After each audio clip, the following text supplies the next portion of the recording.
Let's start with the one big change proposed in this budget.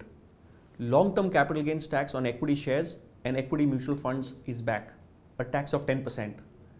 Now, in case you missed this, this applies only if we sell after April 1, 2018.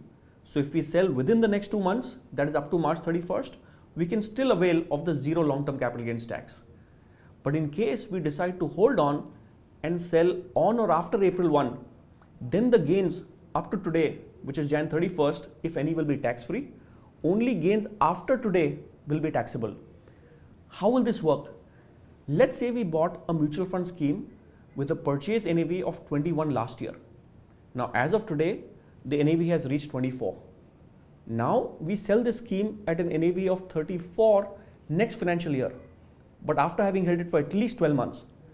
In this case, our gains up to today will be tax-free. Only the gains after today, that is January 31st till our date of sale, in this case 34 less 24, will be taxed at 10%. So 10% of 10 rupees, a tax of 1 rupee per unit. But let's say in case today's price, that is Jan 31st price, is actually lower than our cost of purchase, then the entire gains, if any, when we sell, will be taxable.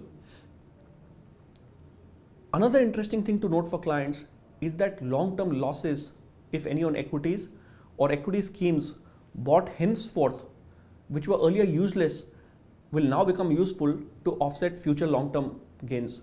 Some unintended benefit from misfortune. Now, although this does reduce the attractiveness of equity a bit from where it was earlier, let's not forget that this is a tax on returns or gains.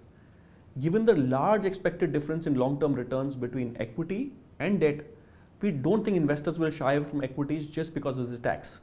And you can see today's market reaction, which is sort of affirming what we are saying. Another interesting thing for mutual fund investors is that dividend distribution tax of 10% will be levied on dividends paid by equity as well as balance schemes. This takes away the only reason of choosing the dividend option versus the growth option. Balance schemes, which we weren't recommending in any case, should also go out of flavor. Now small grudges aside, we remain optimistic on markets given the underlying recovery that's taking place in the economy. Private sector investment is still slow, but the government is filling in the gap by increased spending and incentives, especially for the rural economy and for job creation through small and mid-sized businesses, which is good. So no real impact of this budget in the larger scheme of things. Our long-term strategic asset allocation remains intact.